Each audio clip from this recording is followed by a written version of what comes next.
Okay, picture this. You're 17 years old, taking out the trash on a completely normal Tuesday night. The bag's heavy, maybe a little too heavy, and you're dragging it toward the curb when, bam, something hits you. Hard, like getting punched by a freight train, except it doesn't hurt. Mark Grayson stumbles backward, garbage scattered everywhere, and that's when everything changes. Not just because his powers finally kicked in, though yeah, that's huge, but because of what happens next. A translucent blue interface materializes in front of his face, just floating there, glowing, and it says three words that shouldn't exist: system initialized. Now I need you to understand something. Mark's dad, Nolan Grayson, Omni-Man, the most powerful superhero on the planet, he never mentioned anything about floating blue screens. This isn't part of being Viltrumite. This is something else. Something wrong. The interface flickers and suddenly Mark's seeing himself, but different. Stats. Actual stats like he's in some kind of game. Level 1. Strength 15, Speed 12, Flight, Locked, and at the bottom, glowing softly. Experience to next level, 0-100. Mark blinks, rubs his eyes. The interface is still there. He waves his hand through it. Nothing. It's like it exists only for him. His heart's racing now because either he's going insane or he just became something more than just another half-Viltrumite teenager. The next morning at Reginald Vell Johnson High School, everything feels different. Mark's walking down the hallway, trying to act normal while this thing hovers at the edge of his vision. Nobody else sees it. Not his best friend William Clockwell, who's going on about some new comic series. Not the other students pushing past. Just Mark. And then it happens. A soft chime, like a notification, and new text appears. Daily quest received. Mark freezes mid-step. William's still talking, but Mark can't hear him because the system is laying out objectives like he's trapped in the world's weirdest tutorial. Stand up to a bully, 0-1. Reward, 25 XP. Complete a conversation with a romantic interest, 0-1. Reward, 15 XP. Attend all classes, 0-6. Reward, 10 XP. William waves a hand in front of Mark's face. Earth to Mark? You okay, man? You're doing that 1,000-yard stare thing again. Mark shakes his head, forces a smile. Yeah, just didn't sleep great. But his mind's racing. Romantic interest? The system knows about his crush on Amber Bennett? How does it know anything? That's when Todd shows up. Todd, 6'2" of pure high school bully stereotype, built like he bench presses other students for fun. He's cornering some freshmen near the lockers, and normally Mark would walk by, keep his head down. But that quest notification is pulsing, and something inside Mark shifts. Hey! Mark's voice cracks a little, but he steps forward anyway. Todd turns, sees skinny Mark Grayson trying to play hero, and laughs. Actually laughs. Seriously, Grayson? Here's the thing about having superpowers for less than 12 hours, you don't really know your own strength yet. When Todd shoves Mark, expecting him to go flying, Mark doesn't budge. Not 1 inch. Todd's eyes go wide. He shoves again, harder. Still nothing. The system chimes, quest complete, plus 25 XP. And Mark feels it, a tiny surge of something, like electricity under his skin, making him stronger, making him more. That's when Amber Bennett walks by, beautiful, confident Amber with her social justice pins and that smile that makes Mark's brain short-circuit. She saw the whole thing, saw Mark stand up to Todd, and she's looking at him like she's seeing him for the first time. Thanks, she says to Mark, ignoring Todd completely. That was really cool of you. Another chime. Quest progress, romantic conversation 1-1, plus 15 XP. But Mark can barely process it because Amber's still talking, asking for his phone number, and William's jaw is on the floor, and the system is showing his experience bar filling up, 75-100 already. And this day just became the weirdest, best day of Mark's entire life. After school, on the rooftop of their house, everything changes again. Nolan Grayson stands there in his Omni-Man costume, cape flowing in the wind, ready to begin Mark's training. Your powers have manifested, he says, that deep voice carrying absolute authority. Time to learn what it means to be Viltrumite. What Nolan doesn't know? The system's been preparing for this moment too. As Nolan demonstrates a basic fighting stance, the system explodes with information. Combat tutorials overlay Mark's vision, optimal foot placement, angle of attack, projected force vectors. It's like having the world's most advanced training program downloaded directly into his brain. Copy my movements, Nolan commands, throwing a practice punch. Mark doesn't just copy it, he perfects it. The system guides his form, highlights muscle groups, calculates trajectory. His fist cuts through the air with precision that makes Nolan's eyes narrow. Again, Nolan says, suspicious now. He demonstrates a complex combination: jab, cross, uppercut, spinning kick. The system breaks it down in real time, red lines showing attack paths, blue zones indicating optimal defense positions. Mark flows through the combination like he's been training for years, not seconds. How are you doing that? Nolan's voice is different now. Careful, calculating. Mark's heart pounds. He can't tell his dad about the system. He doesn't even understand it himself. I don't know, it just feels natural. Nolan circles him like a predator. Natural, right? He launches into an attack, not full strength, but fast enough to test. The system screams warnings. Incoming! Dodge pattern alpha! Mark's body moves before his mind catches up, weaving between strikes that should have connected. Skill unlocked, basic combat reflexes. And that's when the real notification appears, the one that makes Mark's blood run cold. Emergency quest detected. Location: Reginald Vell Johnson High School. Hostiles, Flaxen Invasion Force. Objective: survive. Mark's eyes go wide. Dad, something's wrong at school, but Nolan's already turning, hearing something Mark can't. His face goes hard. Professional. Stay here. Dad, wait. Stay here. An Omni-Man launches into the sky, breaking the sound barrier instantly. But Mark can see the quest timer counting down. 4:59, 4:58. His friends are at that school. Amber's at that school. The system's showing him experience rewards that make his head spin. But more importantly, it's showing him exactly where the portals are going to open. He knows what happens next. He knows what he has to do.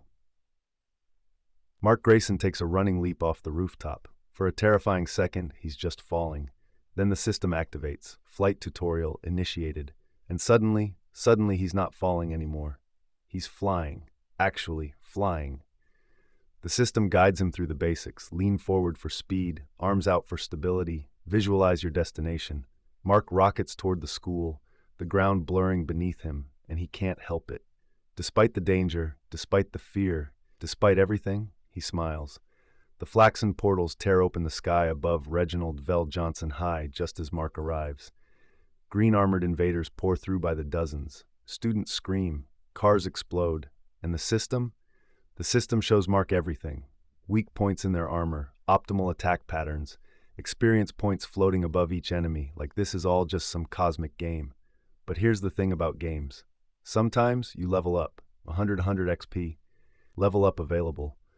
Mark hovers above the chaos, power surging through him, the system waiting for his command.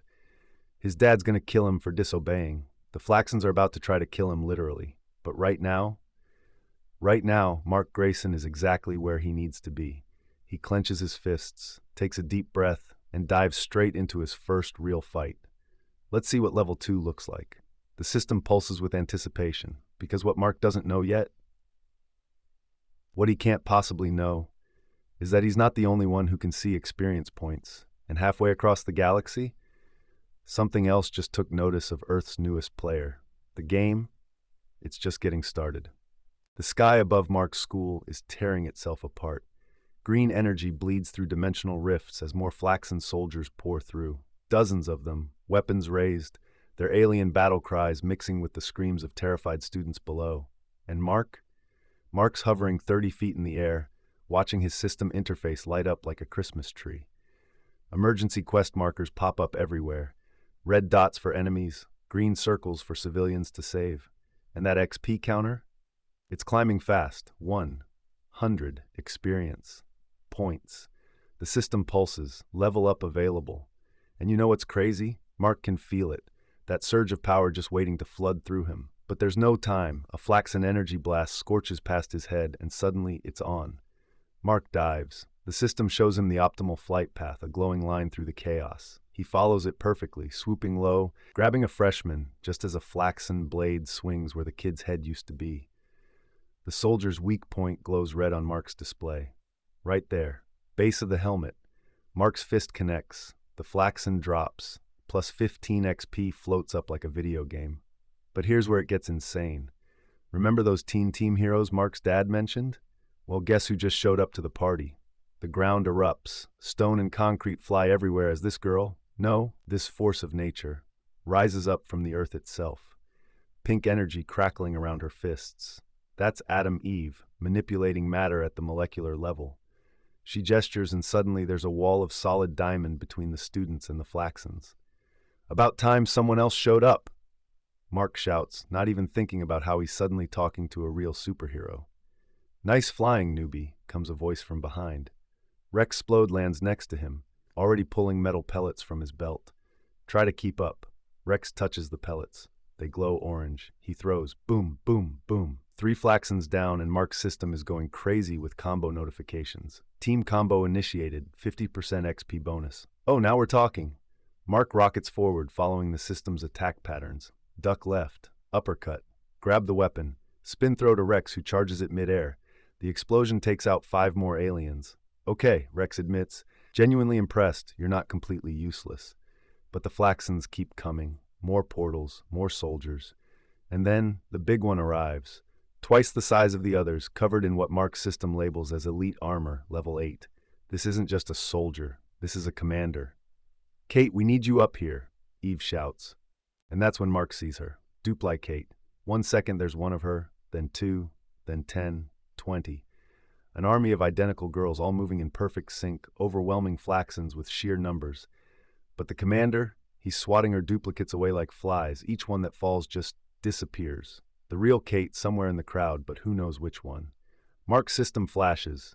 New ability unlocked. Confirm level up. He doesn't even hesitate. Yes. The power hits him like lightning. Every muscle, every nerve ending, every cell in his body suddenly more, stronger, faster, better. His system interface expands, skill trees branching out like spider webs. Flight speed boost, impact resistance, enhanced perception. He picks enhanced perception and immediately the world changes. He can see the patterns now. The way the Flaxen commander favors his left side, the half-second delay between his armor's sections. The real Kate, there, 3rd row, ducking behind debris. Robot, Rex yells, where's our backup? The answer comes through their earpieces. Robot's synthesized voice, calm despite the chaos. Redirecting civilian evacuation routes. Samantha, establish a perimeter. Mark, interesting. Your combat efficiency has increased by 47% in the last 30 seconds. Mark doesn't have time to wonder how Robot knows his name. The commander's charging up some kind of super weapon, green energy building around this massive cannon. That's aimed at the school, Eve shouts. This is it, Mark's first real test. Not just punching bullies or impressing his dad. Lives on the line. Real hero stuff. The system shows him the math. Distance 50 meters. Charge time 3.2 seconds. His current flight speed, not enough. Unless he dumps his skill points into flight speed boost. The change is instant. Where before he was flying, now he's a missile. The air itself screams as he breaks the sound barrier, tackled the commander just as the weapon fires. They hit the ground hard. The cannon beam goes wide, scorching a line across the football field instead of through the cafeteria. Mark's on top of the alien, fists already moving, following the system's combat protocols. Strike. Strike. Weak point. Strike. The commander's armor cracks, then shatters. XP notifications flood Mark's vision. Elite enemy defeated. Plus 200 XP lives saved bonus, 500 XP, first boss bonus, 300 XP. He's already halfway to level 6. But here's the thing. Here's what Mark doesn't notice in all the excitement. High above, in a satellite control room deep beneath the Pentagon, a man in a white suit leans forward, studying the footage, rewinding, playing it again. Donald, Cecil Stedman says, not taking his eyes off the screen. You seeing this? Yes, Director. Subject appears to be reacting to something. Watch his eye movements. They replay Mark's fight in slow motion. And there it is. His eyes tracking left, reading something that isn't there. His hand moving to tap controls that don't exist. Responding to prompts only he can see. That's not Viltrumite training, Cecil mutters. That's something else entirely. But Mark doesn't know he's being watched. He's too busy being mobbed by Teen Team, everyone talking at once. Dude, that was incredible. Rex actually sounds sincere. You've been holding out on us, Kate says, all 20 of her, grinning. Even Eve looks impressed. How long have you had powers? About 3 days? 3 days! But before anyone can process that, before Mark can even catch his breath, the sky darkens. Not from more portals, from something else, something worse. Because Omni-Man has arrived, and he is not happy. Nolan lands hard enough to crater the ground. His eyes scan the battlefield, the defeated Flaxens, the teen team, and finally, his son. Floating there, glowing with residual energy, surrounded by the corpses of enemies he was never trained to fight. Mark, one word. But the way Nolan says it, the system flashes a warning Mark's never seen before. Caution, extreme threat detected. And for the first time since he got his powers, Mark understands something. His dad isn't just worried about him, he's worried about what he's becoming. Omni-Man, sir! Robot's voice cuts through the tension. The Flaxen portals are destabilizing, they're pulling back to their dimension. Nolan doesn't even look. He waves a hand and the remaining Flaxens just cease. 1 second they're there, the next they're paced. No effort, no struggle, just pure, terrifying power. And that's when it really hits you. Mark just fought for his life against enemies his father could delete with a gesture. The gap between them isn't just big, it's cosmic. We need to talk, Nolan says. Not to Teen Team, not to the authorities arriving on scene. To Mark. Now. But the system has other plans. New notifications flood Mark's interface. Achievement unlocked. First team up. New social links available. Warning. Story path divergence detected. That last one. Story path divergence. Like the system knows something. Like it's tracking not just Mark's growth, but his choices. His future. As Mark follows his father into the sky, leaving Teen Team staring after them, he can't shake the feeling that everything just changed. Not just because he fought his first real battle. Not just because he's 2 levels higher than when he woke up this morning. But because somewhere in the Pentagon, Cecil Stedman is making a call. Yes, the Grayson boy. Priority 1 surveillance. And I want everything we have on anomalous Viltrumite abilities. The line crackles. The voice on the other end says just 4 words. 4 words that would chill Mark to his core if he could hear them. There aren't supposed to be any. Meanwhile, halfway around the world, in a place that doesn't exist on any map, the Guardians of the Globe are gathering. Red Rush zipping through corridors, War Woman adjusting her mace, the Immortal cracking his knuckles, because someone just sent them all an emergency alert. Priority Alpha, the kind you don't ignore, the kind that means the world's about to end, or already has and just doesn't know it yet. But Mark's got bigger problems right now, because his system just dinged with a new notification, one that makes his blood run cold. Hidden quest unlocked, survive the talk with Dad, reward your life. You ever wonder what it's like to discover you have superpowers? To suddenly realize you're not just another teenager, but something more? Mark Grayson is living that dream right now. He's in his room floating 3 feet off the ground, eyes locked on something only he can see. The system interface hovers in front of him like a holographic dream, skill trees branching out in every direction, fighting styles, defensive techniques, perception enhancements. It's like the ultimate video game, except every choice he makes, it's real. Okay, Mark mutters to himself, fingers twitching as he mentally navigates the interface. Enhanced durability is tempting, but his eyes track to another branch. Combat prediction? That could be sick.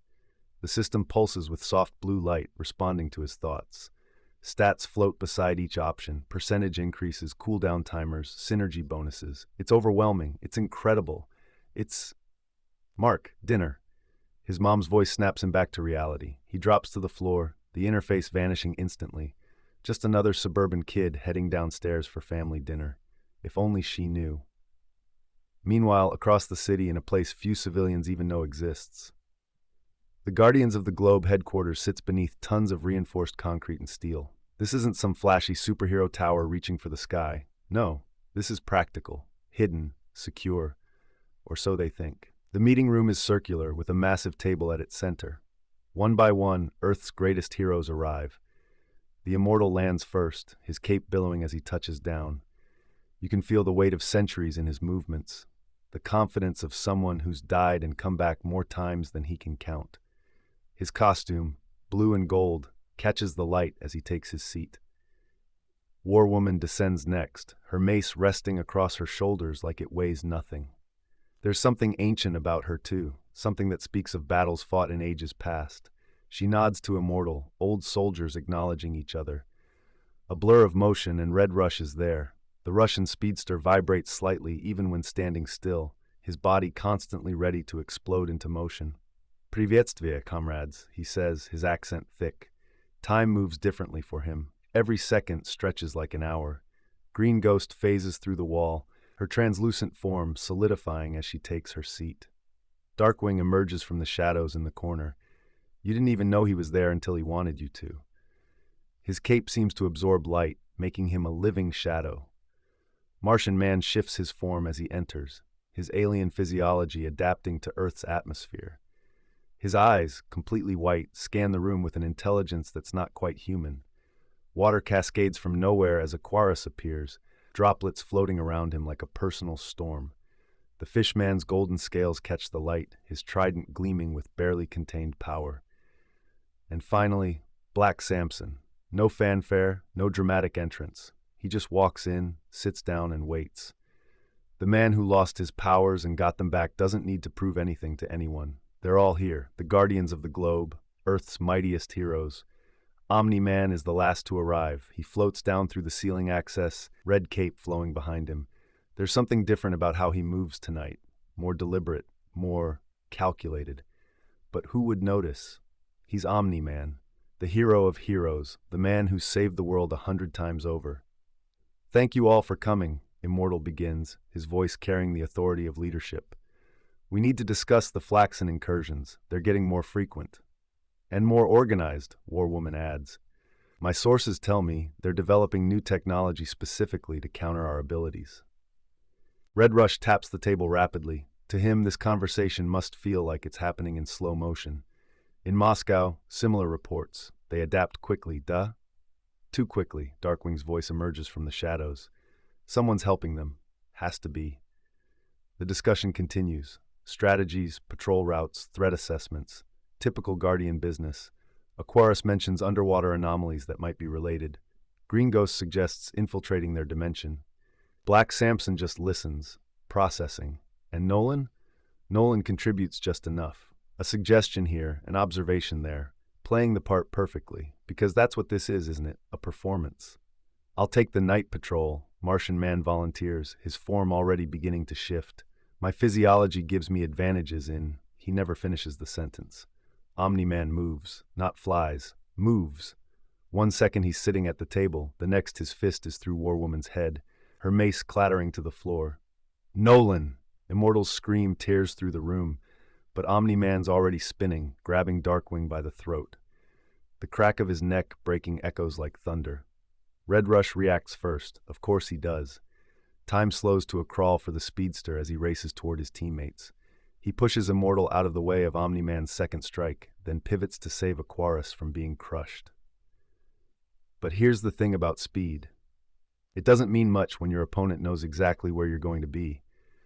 Omni-Man's hand shoots out, impossibly fast, catching Red Rush by the skull. The speedster's perception makes it worse. He experiences every microsecond as Nolan's fingers tighten, as the pressure builds, as his skull begins to crack.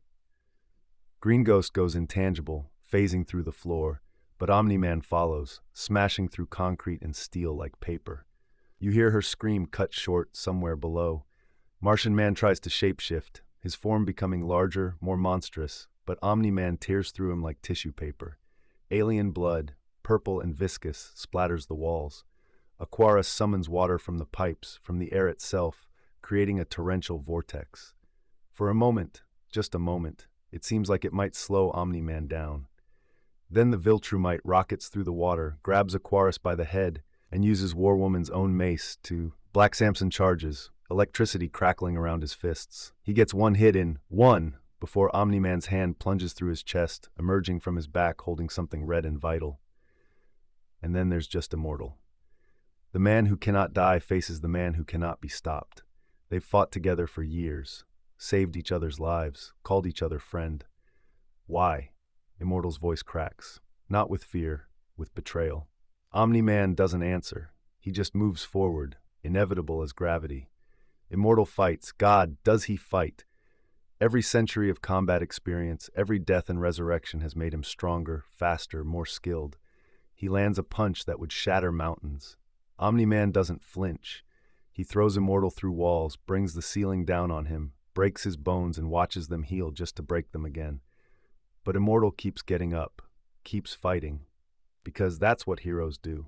Until Omni-Man puts his fist through Immortal's chest, grabs his heart, and, miles away, Mark's system explodes with warnings. Error.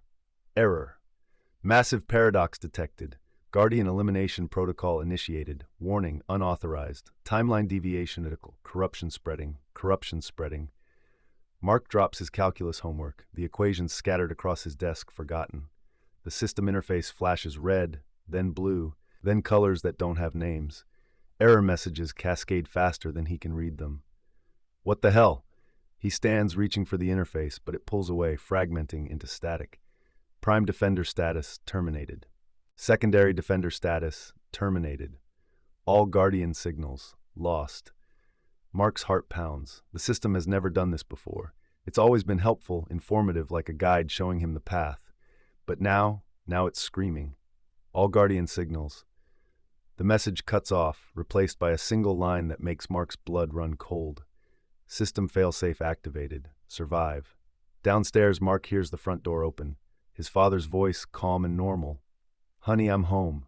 But the system keeps flashing that one word over and over. Survive. Survive. Survive. And somewhere in a room painted with the blood of heroes, Omni-Man looks at what he's done.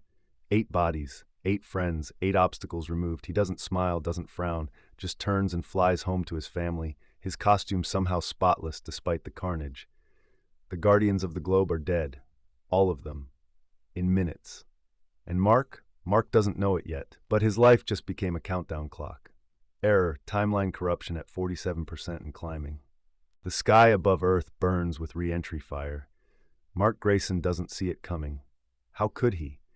He's still getting used to having powers, still figuring out what that blinking notification in the corner of his vision means when it says, "New quest available." But the system sees everything. Warning, boss encounter imminent.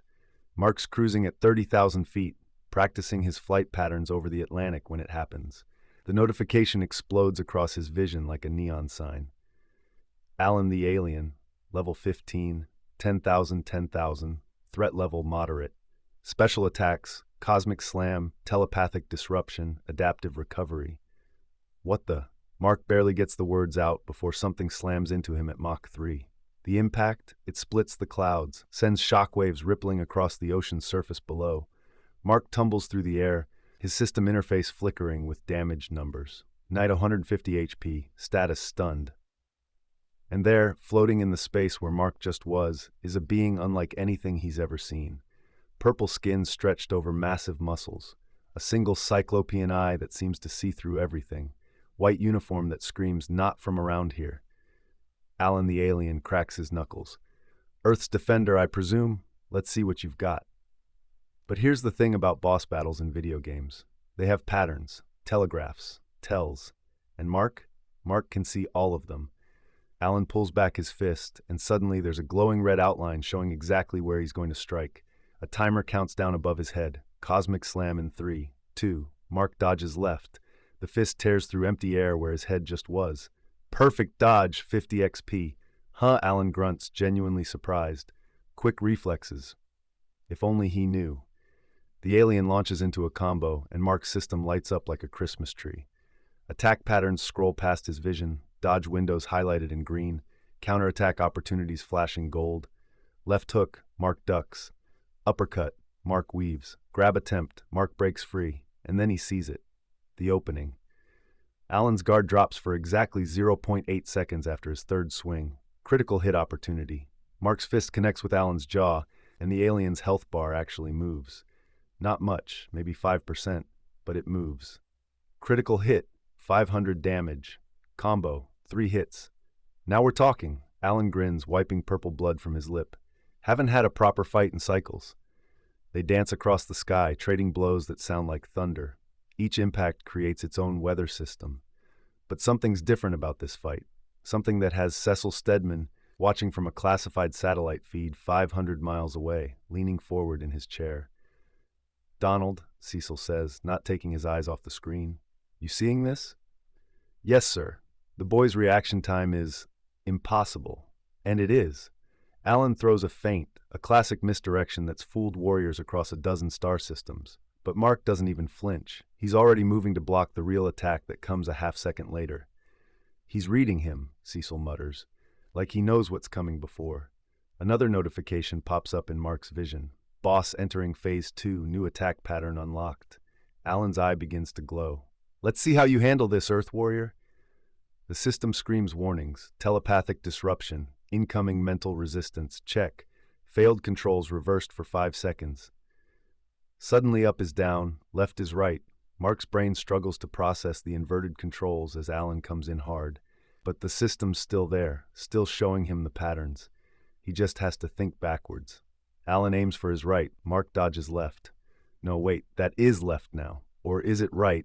The confusion costs him. Minor 300 HP, 250 HOR to 180 horse P. The combo sends Mark spinning, but something strange happens.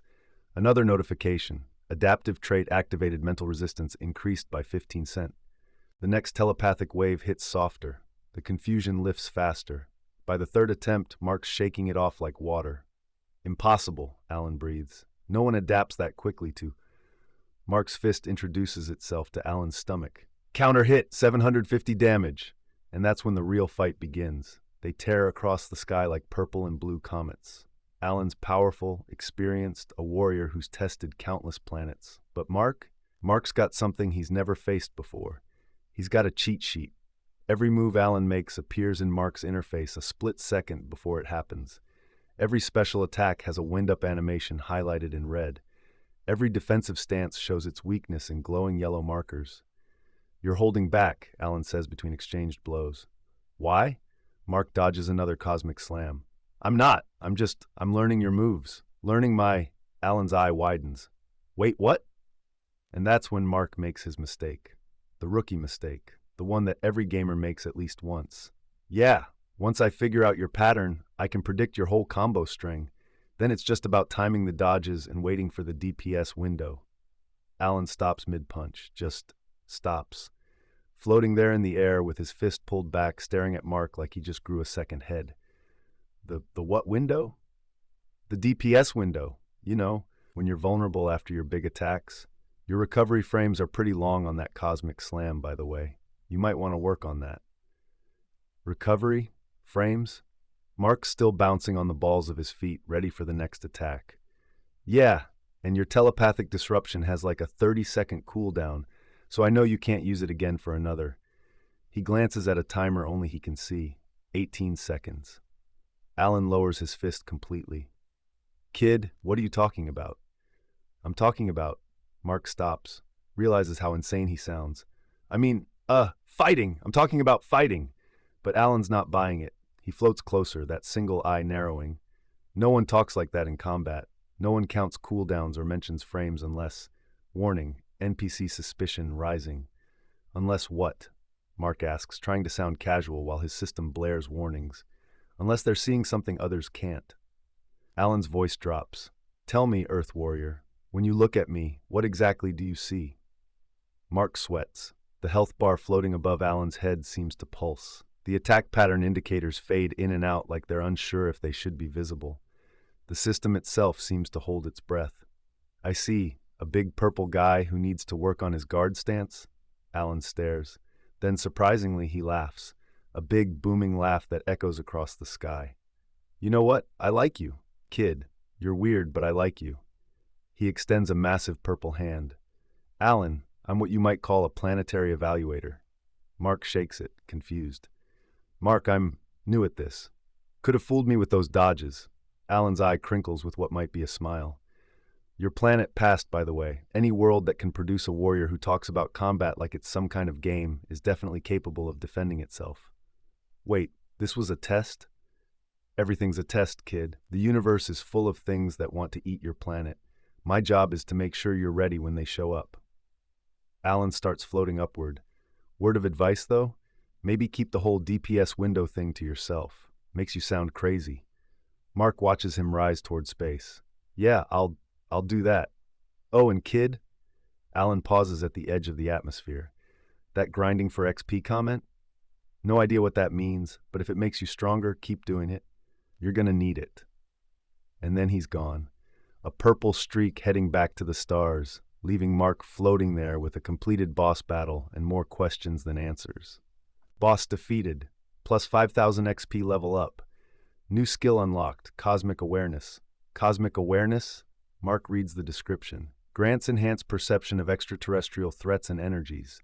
Passive ability. Great, like his life wasn't complicated enough.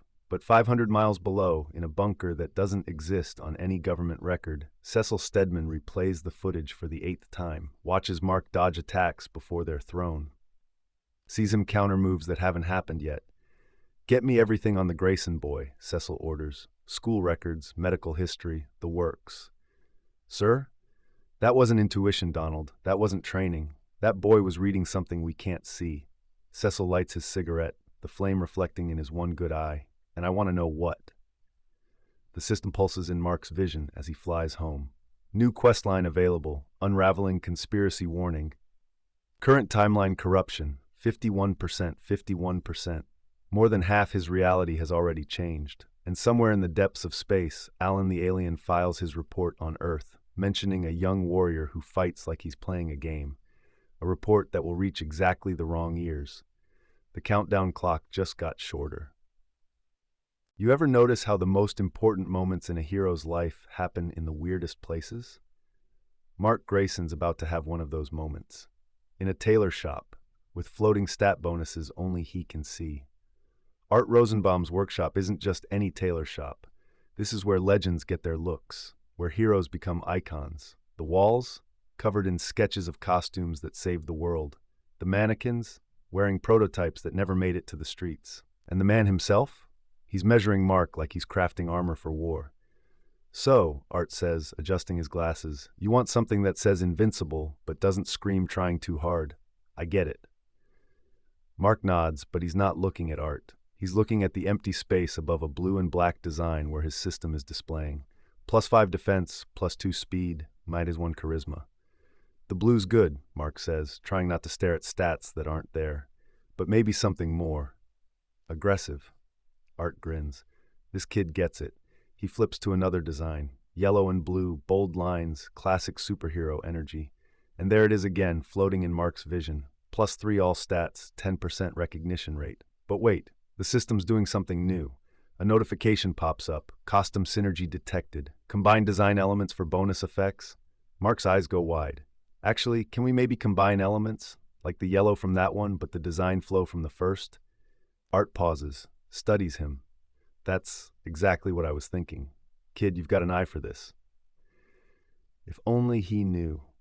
They work through design after design. Each time Art presents an option, Mark's system evaluates it like loot in a video game. Reinforced cape, 15% fall damage reduction. Compression fabric, +2 stamina regeneration. Eye slots versus full mask, 5 perception or +3 intimidation. Mark's trying to have a normal conversation while min-maxing his superhero outfit. The cape needs to be detachable, he says, reading a system warning about grapple vulnerability. Smart, Art nods. Nothing worse than getting yanked around by your own costume. Then the door chimes, and in walks Samantha Eve Wilkins, Adam Eve. Pink hair, casual clothes, but those eyes, they don't miss anything. Hey Art, I need to pick up my Mark. She stops, seeing him standing there in his civilian clothes, surrounded by costume sketches. Getting your first costume? Mark freezes, because right now his system is displaying a massive notification box directly between them. Romance option detected. Relationship points, Eve +15, current status, friendly teammate. Yeah, just, finally getting around to it. He tries to look at her, not through the notification, but his eyes keep drifting to that empty space. Eve tilts her head. You okay? You look like you're staring at something. Dismiss. Dismiss, dismiss. Mark mentally hammers the option. No, just thinking about design choices. But Eve's not buying it. She's seen that look before. The unfocused gaze, the slight head movements tracking something that isn't there. Rex does it sometimes when he's concussed. But Mark hasn't been fighting. Mark, her voice drops. Concerned. Are you seeing things? Like actually seeing things that aren't there? Art looks between them, sensing the tension. I'll go grab those fabric samples from the back, he says, giving them space. The moment he's gone, Eve steps closer. I'm serious. If something's wrong, you need to tell someone. Head injuries are no joke in this business. Mark's system is going haywire. Warning, cover story needed, suspicion level rising. Options appear. A. Claim exhaustion. B. Admit to headaches. C. Deflect with humor. D. Partial truth.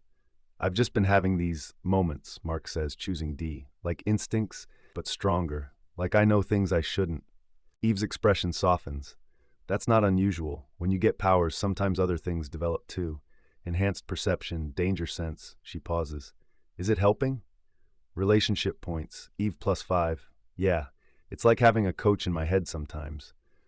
Well, as long as your coach isn't telling you to wear spandex. She grins. Art's great, but he goes through a spandex phase every few years. They laugh. The tension breaks, and for a moment, Mark almost forgets about the stats and notifications. Almost. Art returns with fabric samples, and Eve collects her repaired costume. See you at training, she says to Mark. Then quieter, and if those moments get worse, tell me, okay? He nods. She leaves. And immediately his system floods him with analysis. Social encounter complete, reputation maintained, trust level increased. But warning, pattern recognition risk growing. So, Art says, spreading out the final design. This what you want? Mark looks at it. Yellow and blue. Bold. Iconic. The system shows the final stats. +5 all attributes. Special ability. Presence. Allies gain confidence in your vicinity. Unique trait. Iconic. This costume will be remembered. Perfect, Mark says. Art starts taking measurements. Real measurements this time. Numbers and adjustments. The work of making a symbol into something a person can wear. And Mark's there, trying to stand still when it happens. The notification isn't gentle. It slams into his vision. Red borders, flashing text. Urgent quest detected. Faction war, machine head's gambit. A crime lord makes his move. Multiple heroes will fall without intervention. Recommended level 20, you're level 12. Warning, this quest will accelerate timeline corruption. You okay, kid? You tensed up. Mark blinks, focuses on Art. Yeah, just when will it be ready? Give me 3 days. 2 if you need it for something specific. Mark's looking at the countdown timer in the corner of his vision. The one that's been ticking down since Alan left. It just jumped. Hours vanishing in seconds. 2 days, Mark says. I have a feeling I'm going to need it. Art nods, already sketching adjustments. He's been doing this long enough to know that tone. The tone of a hero who knows something's coming. Mark leaves the shop, but the quest marker is already on his map. Pulsing. Urgent. Machine Head, a name he's heard in whispers. A crime lord who hires supervillains like they're contractors. And according to the system, he's about to make a play that changes everything. You want to know the scariest part? The system's recommended level isn't just a suggestion. It's a warning. Mark's fought thugs. He's fought Alan. But Machine Head plays a different game entirely. And Mark's about to learn that some bosses, they don't fight fair. They don't fight at all. Ever seen someone discover they've been living in the Matrix? That's Cecil Stedman right now. Standing in the Global Defense Agency's most secure data analysis chamber, watching his entire understanding of reality crack like glass. The screens surrounding him? They're showing the impossible. Donald Ferguson, his most trusted analyst, the man who sees patterns in chaos, is presenting data that shouldn't exist. Combat footage from Mark Grayson's recent battles, slowed down to microseconds, enhanced until every muscle twitch is visible. Sir, Donald's voice cuts through the sterile air, steady despite what he's about to reveal. I've run the analysis 17 times. The results are consistent. Cecil doesn't move, doesn't blink. The white walls of the facility seem to press closer as Donald continues. Mark's reaction times follow optimization patterns. Not training, not instinct, mathematical optimization, like he's following a script written by something that already knows the outcome. The main screen flickers to life. Frame by frame breakdowns of Mark dodging attacks, his body moving milliseconds before visual confirmation of incoming threats, before physics says he should know they're coming. There's more, Donald says, and for the first time in years, Cecil hears uncertainty in his voice. His movement efficiency increases in precise increments. 23% after the Allen encounter, 31% post-Titan confrontation. These aren't natural progression curves, sir. They're upgrades, Cecil finishes. The word hangs in the air like a death sentence. Because here's what nobody tells you about running the world's premier superhero defense agency. You learn to spot the patterns that don't belong. the glitches in the system. And Mark Grayson? He's becoming the biggest glitch Cecil's ever seen. Donald pulls up more data, thermal readings that spike in impossible patterns, energy signatures that don't match any known Viltrumite physiology. And then, the audio. We isolated background frequencies from his comm unit, Donald explains, fingers dancing across holographic interfaces. Listen to this. Static fills the room, but underneath, barely audible, there's something else. A rhythm, a pulse, like digital heartbeat. Cecil's eye twitches, just once. Theories? Alien enhancement, mental conditioning, technological integration. Donald pauses. Or something we haven't seen before. And that's the thing about Cecil Stedman. He's seen everything. Invasions from alternate dimensions, gods walking among men, the dead returning to life. But this is new. Keep monitoring, Cecil orders, turning away from the screens. Full spectrum analysis. I want to know every breath he takes. Yes, sir. But as Cecil walks toward the exit, Donald adds something that stops him cold. Sir, there's one more thing. The optimization patterns, they match competitive gaming algorithms, speed-running strategies, like someone's trying to complete objectives in the most efficient way possible. The door hisses shut behind Cecil, leaving Donald alone with his impossible data. Miles away, in his bedroom, Mark Grayson stares at something nobody else can see. The system interface floats before him, more detailed than ever. Quest logs, stat sheets. And now there's something new. Machine Head's Gambit, 18 hours remaining, recommended level 20, current level 12, warning, multiple hero casualties predicted. His fingers clench and unclench as he reads the mission parameters. This isn't like fighting Alan or facing down Titan. This is bigger, deadlier. The system floods his vision with information. Blueprints of Machine Head's operations, gang hierarchies, drug distribution networks. It's like having a strategy guide for real life, except the stakes aren't a game over screen. They're actual lives. Show me bonus objectives, Mark whispers to the empty room. The display shifts. Bonus objectives. Minimize civilian casualties, 0-1000 XP. Prevent hero deaths, 2000 XP. Capture Machine Head alive, 0-500 XP. Hidden objective? That last one makes his blood run cold. Hidden objectives never mean anything good. But here's what really gets him. The system's showing him patrol routes, guard positions, the exact warehouse where Machine Head will make his play. Information that would take Cecil's entire intelligence network weeks to gather, just downloaded into his brain. Mark pulls up his stat screen. Strength, 67, speed, 54, defense, 71, plus 15 from heroic presence. Stamina, 45. Combat rating, B+. Not enough. Not nearly enough for a level 20 raid. Recommend stat allocation for maximum survival, he commands. The system responds instantly, highlighting optimal build paths. But every simulation ends the same way. Multiple teammate casualties. Unless he does something the system isn't showing him. Mark stands, energy crackling through his muscles. The countdown timer that's been haunting him for weeks suddenly makes sense. It's not counting down to an invasion or apocalypse. It's counting down to this moment, when he has to decide if he'll follow the script or write his own. His phone buzzes. Cecil. Guardians assemble in 1 hour. We've got a lead on Machine Head. Perfect timing. Too perfect. Like someone or something is pulling the strings. Mark grabs his costume, the blue and yellow fabric practically humming with latent energy. The system's stat bonuses kick in the moment he touches it. Plus 10 defense, plus 5 speed. Special ability, heroic presence active. But as he suits up, something changes. The system interface flickers, distorts, and for just a second, Mark sees something else underneath. Code. Endless streams of code, and buried in it, a message. The display goes blood red. Mark's heart stops. Boss rush. In gaming, that means facing multiple major enemies back to back. No breaks, no healing, just pure, relentless combat. And Machine Head, he doesn't work alone. Show me the boss list, Mark demands, though he's terrified of the answer.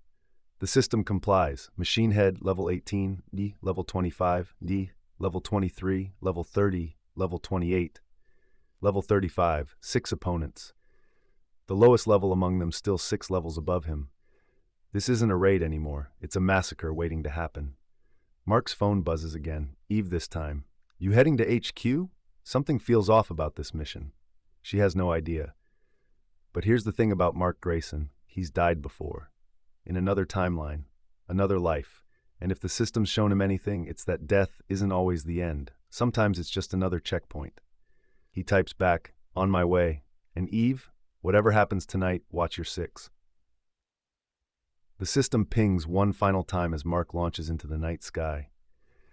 And in the GDA facility, Donald Ferguson stares at his screens as every single monitoring device tracking Mark Grayson goes completely dark. "Sir," he says into his comm, "we just lost visual on Invincible." Sissel's response is immediate. "All teams converge on Machine Head's location, now." But Donald's not done, because on his screen, for just a fraction of a second before everything went dark, he saw something impossible. Numbers, floating above Mark's head. The game has begun, and not everyone's going to make it to the final boss. Now here's the thing about raid bosses. They don't send you a calendar invite. They don't give you time to grind levels or stock up on health potions. They just show up. And when Machine Head's warehouse lights up with system notifications flooding Mark's vision, when that raid timer starts counting down from 30 minutes, when the difficulty suddenly spikes from hard to nightmare, that's when you realize the tutorial's over. Party system enabled. The words float in Mark's HUD as Teen Team bursts through the skylight. And suddenly, suddenly Eve can see it too. Not everything, not the full interface. But when Mark looks at her, she sees her own health bar, her stamina gauge, the buff indicators when he mentally shares tactical data. Rex nearly drops a grenade. "What the hell is—" "No time!"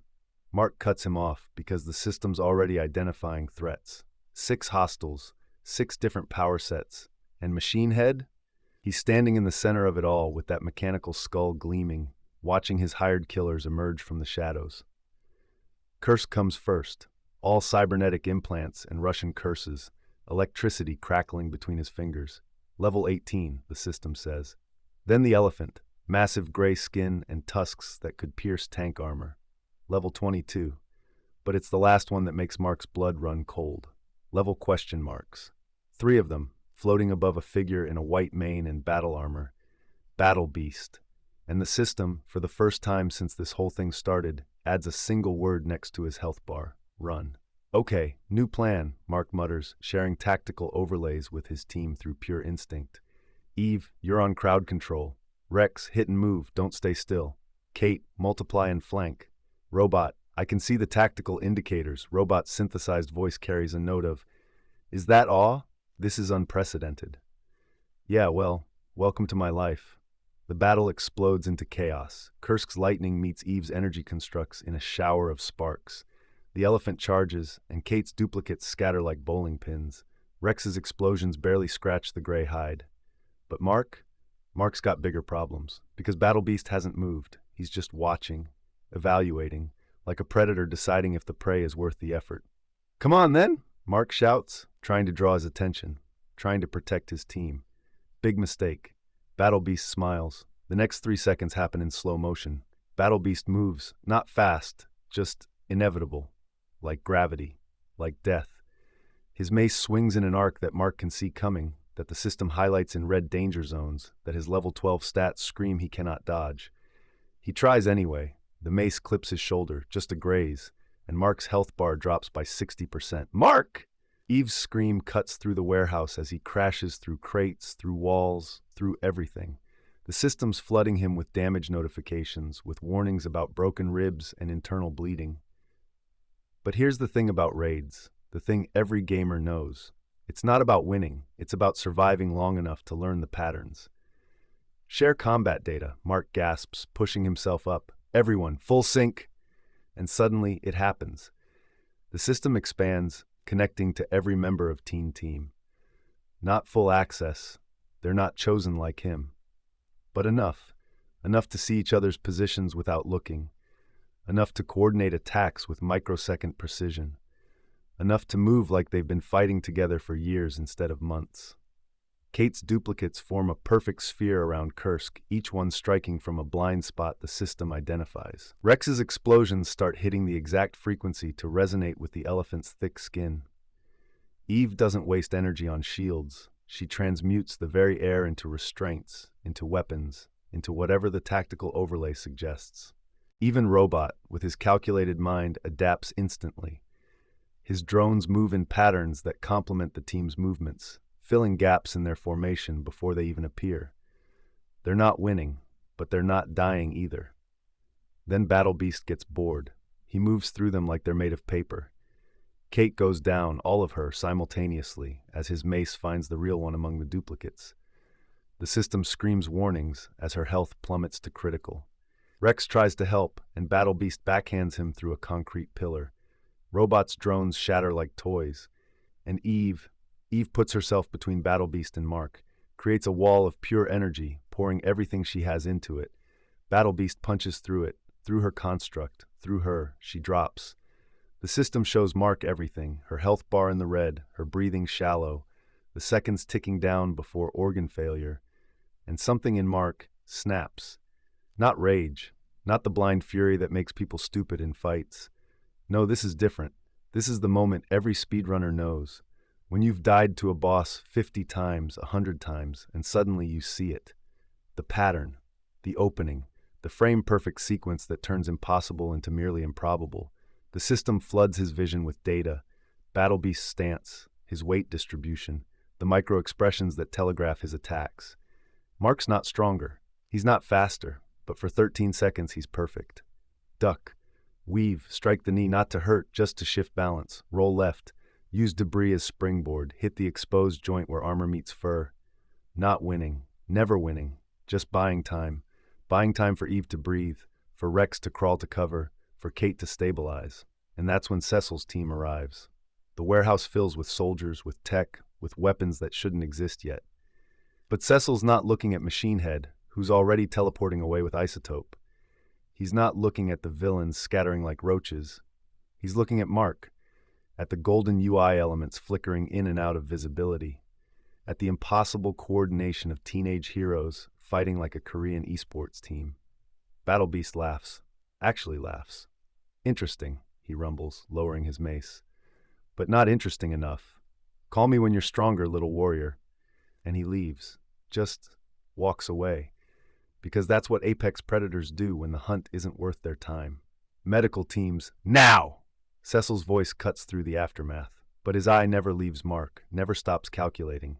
The system notifications pile up as paramedics work on Eve, on Kate, on all of them. Experience gained, party bond increased, new abilities unlocked, and underneath it all, a message that chills Mark to his core.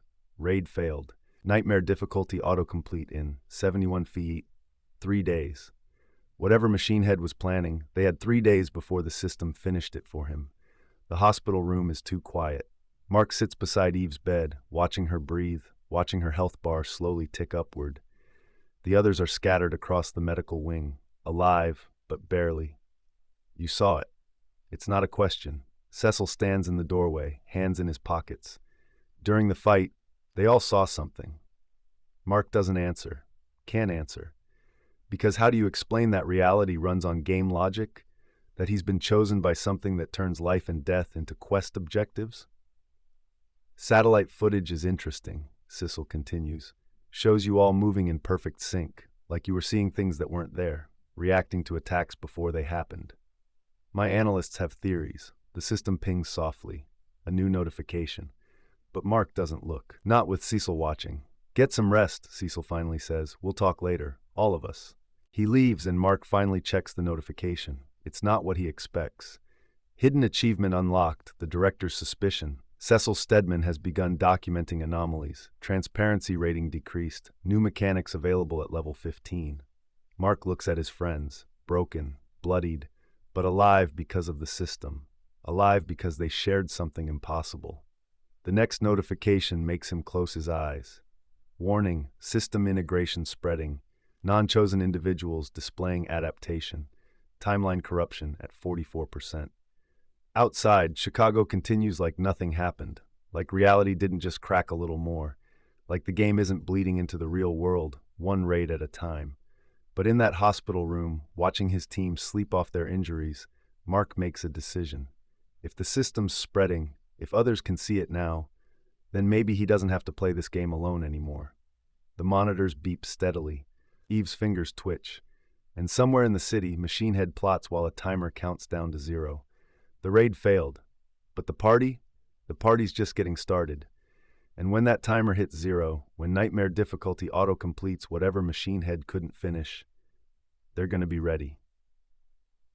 Darkness. That's all Mark can see when consciousness finally returns.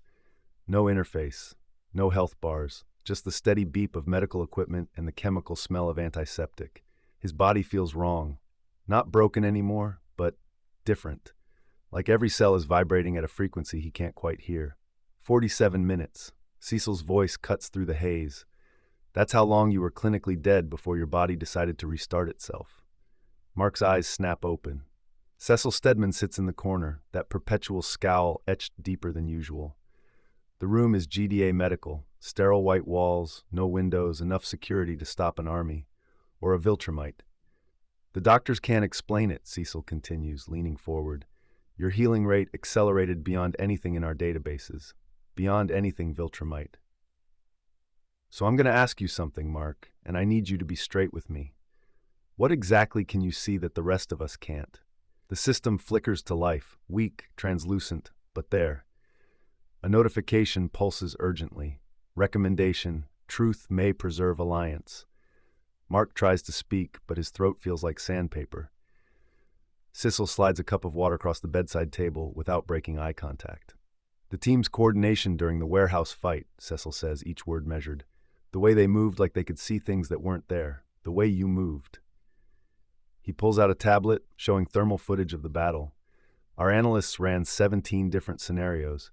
None of them explain how 6 barely trained kids lasted 13 seconds against Battle Beast. The system interface shimmers, and suddenly Mark sees it. Data streams overlaying the footage.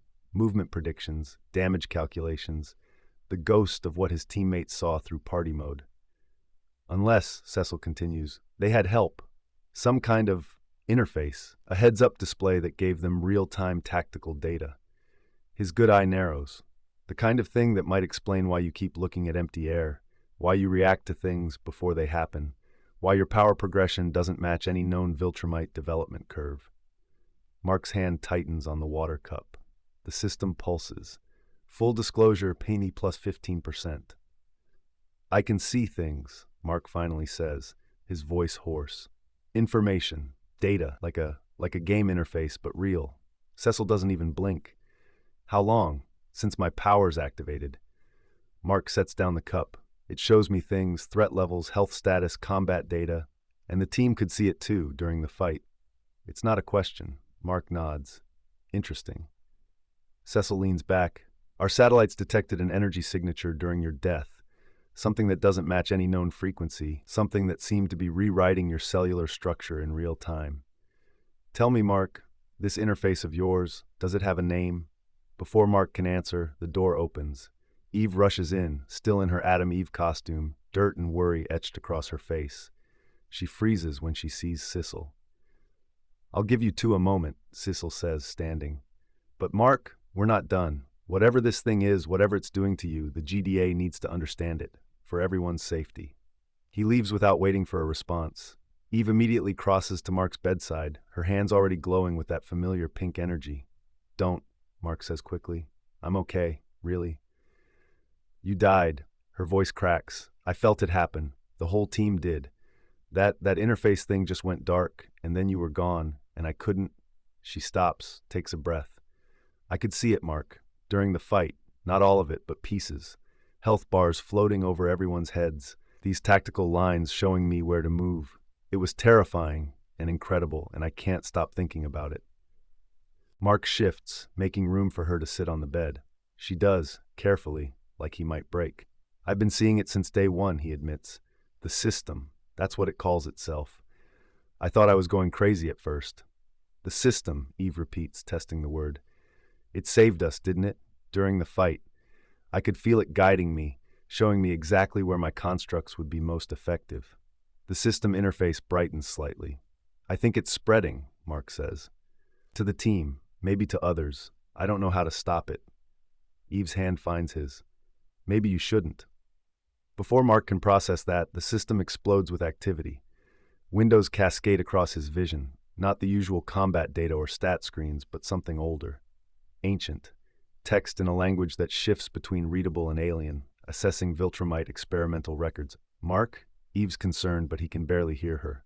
The archive floods his mind with images. Viltrumite scientists in laboratories that look wrong, too organic, too alive. Test subjects strapped to tables while strange energies course through them. Failed experiments. Successful ones. A project name that burns itself into his memory.